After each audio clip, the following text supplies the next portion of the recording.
Сәлеметсіздер ме біздің YouTube арнамыздағы ардақты көрермендер? Сіздермен бірге мен Салтанат Әбдіғали. Бүгін бізде тікелей эфирге жан сырын ақтарам деп, жанының жазба нұсқасы жырларын оқып берем деп, ақын Ерлан Жүніс ағамыз келіп отыр. Қош келдіңіз аға. Рахмет, қош көрдік. Сәлем Жібекжан. Кітап жанашырлары тобына бөлісіп қойшы сілтемені. Қосылған кісілер болса, қосу белгісін қойып, сіз бен біздің байланысымыз қалай болып тұр, жазып жіберсеңіздер. Рахмет, сәттілік тілеймін дейді. Біз енді Ерлан аға, қош келдіңіз. Рахмет. Эфирдің басында әдеттегідей өлеңмен ашамыз сұхбатты. Иә, соның бір өлең іздеп отырмын. Ал қош көрдік, құрметті өлең сүйер, жыр сүйер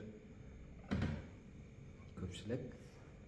Күз деген өзі өлеңнің айы, сағыныштың айы, аздаған тәтті мұңдардың айы дегендей. Сондықтан күз туралы бір жақсы өлең қарап қойдым. Рахмет, Жібекжан. Қазір қосылатын шығар ол кісілер. Бөлісіп қойдым дейді.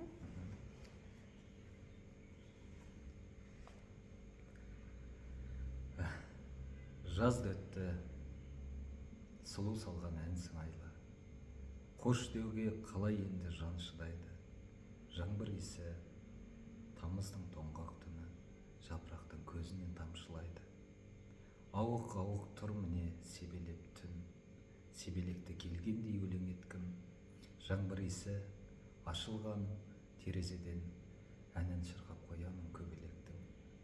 Әр тамшысын бір-бірлеп санап түннің тезірек таң атқанын қалап тұрмын.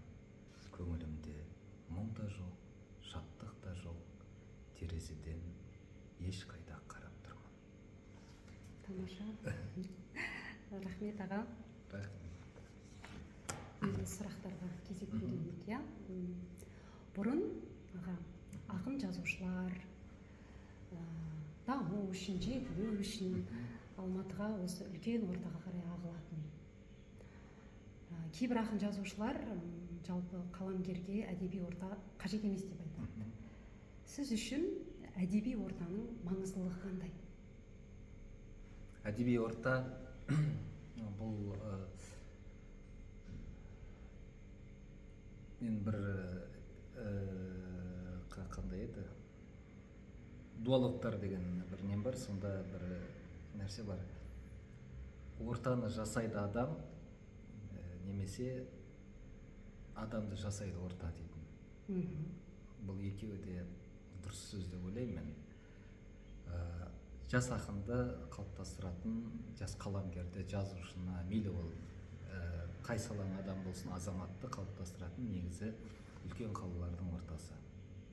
Яғни үлкен өмірдің қайнаған ортасы, сол ұштайды, жонады, сындырады қажет жерінде, қайрайды, соңында адамды адам, азаматты азамат етіп шығарады деп ойлаймын. Әдебиетте ортаның маңызы өте зор.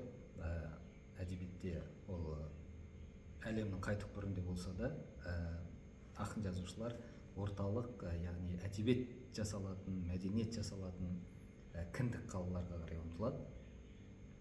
Ол бұрын бізде Алматы болатын мысалы, әлі де Алматы. Және қазір біз Сарыарқаның, арқаның төсінен, Еуразияның кіндігінен Астана салынды. Астанада да өзінің әдеби ортасы қалыптасты қазір. Алматы көрген деген, Алматы мектебінен өткен деген нәрсе бар. Ақын жазушыларды қайсы бір нәрседе бағалау үшін, бағамдау үшін Алматы мектебін көрген бе, көрмеген бе деген сауал туады.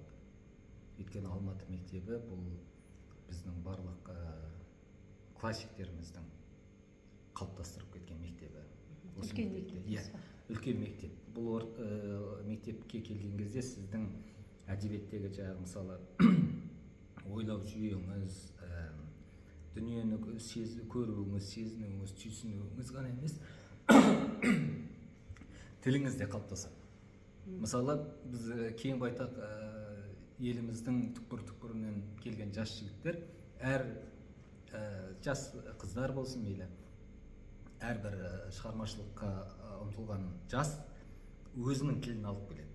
Сол өңірдің тілін, жергілікті, бізде қазақ тілінде диалекті жоқ, бірақ жергілікті қайсы бір сөздерді айтуда, не болмаса кейбір ұғымдарда жергілікті ерекшеліктер бар.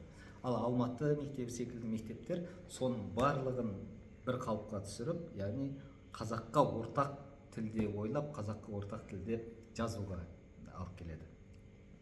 Бірақ қазір мысалы біздің интернеттің дамуы және біздің әдебиетіміздің үлкен мысалы қазық болатын тұлғалары өз туған жерлеріне оралу арқылы біздің республикада әр қалада өзінің әдеби мектебі қалыптаса бастады. Яғни белгілі бір қаламгердің төңірегіне топтасқан. Мысалы, Семейде Тырысбек Әбдікәкімұлы,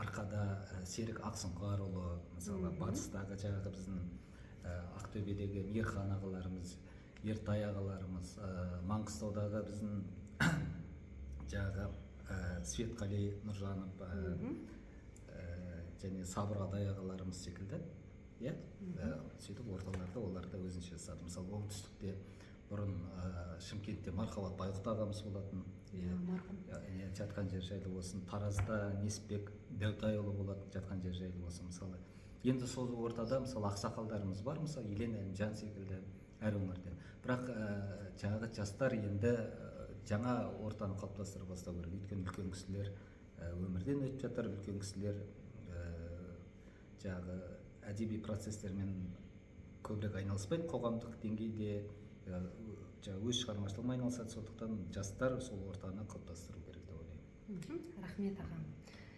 Көп сөйлеп кеткен жоқпын. Жоқ. Әдемі бәрін кеңінен тарқатып, еркін формат, әлеуметтік желі, сондықтан қатып қалған қағида жоқ, ереже жоқ. Сізге сұрақ қойып жатыр екен, кешірім өтінемін. Содан кейін қоямыз сұрақты, бір өлең оқып жіберіңіз. Тағы да ма? Иә, тағы да. Әрбір сұраққа жауап бергеннен кейін бір өлең оқып отырсаңыз. Кең байтақ даламыз туралы айттым ғой, сондықтан ыңғайсыздану деген бір өлең оқып берейін.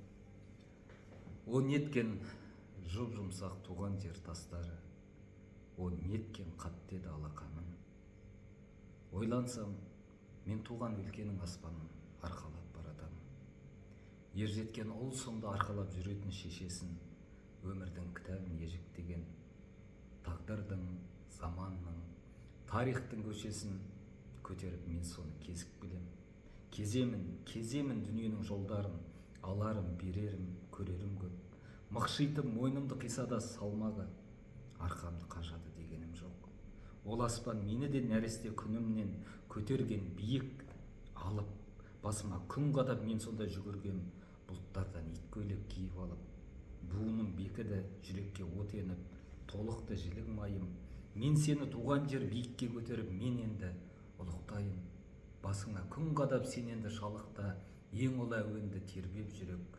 Таңырқап қарасын уақыттар, халықтар, даланың ұлдары ержетті деп.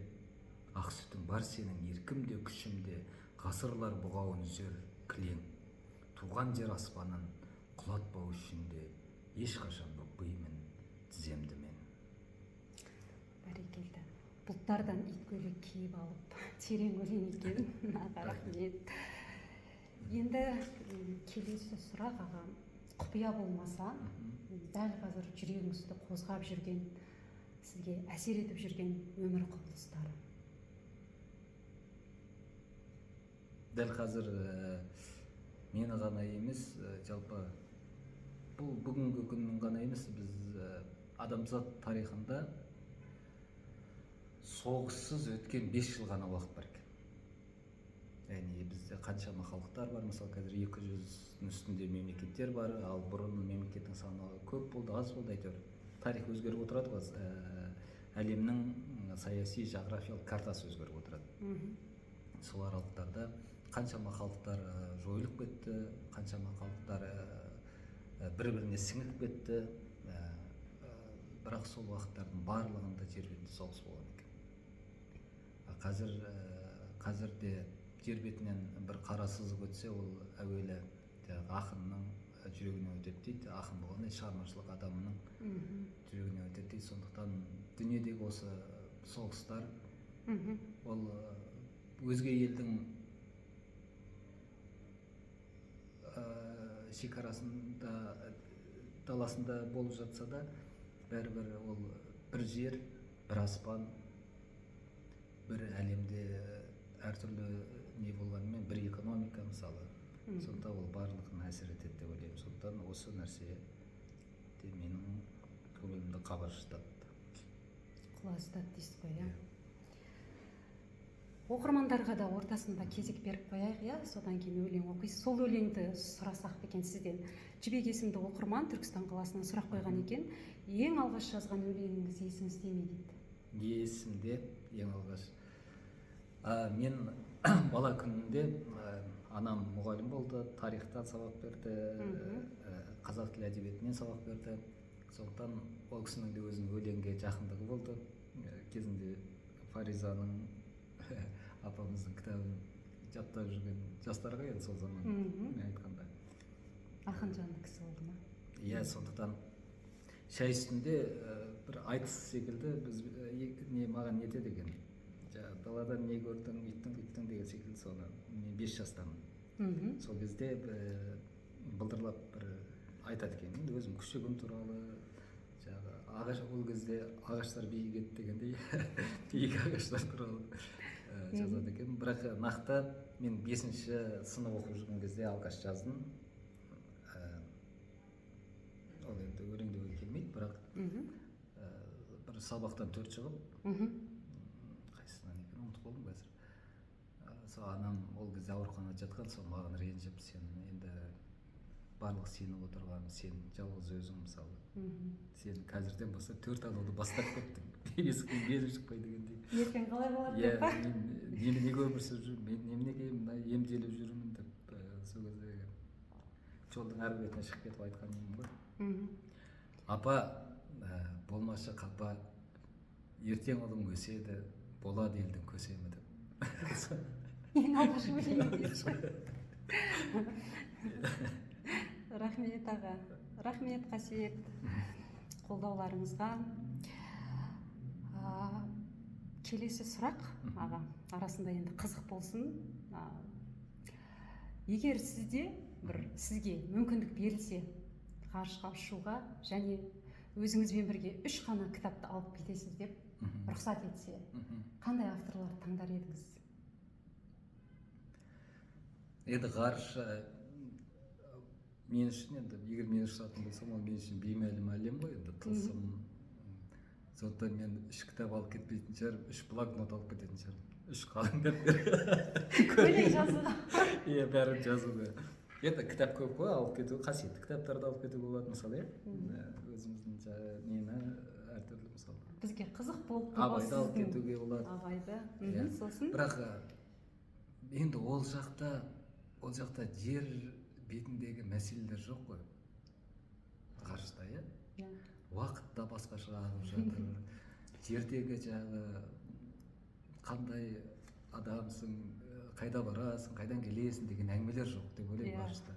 Сондықтан ол жаққа кітап алып барғаннан гөрі сол дәптер алып барған жақсы ғой. Өзің көрген жақсы. Дұрыс айтасыз. Өлең жазып жүретін дейсіз ғой. Бір өлең оқып жіберсеңіз аға. Оқи берейін бе? Иә. Не деген оқимын өлеңді?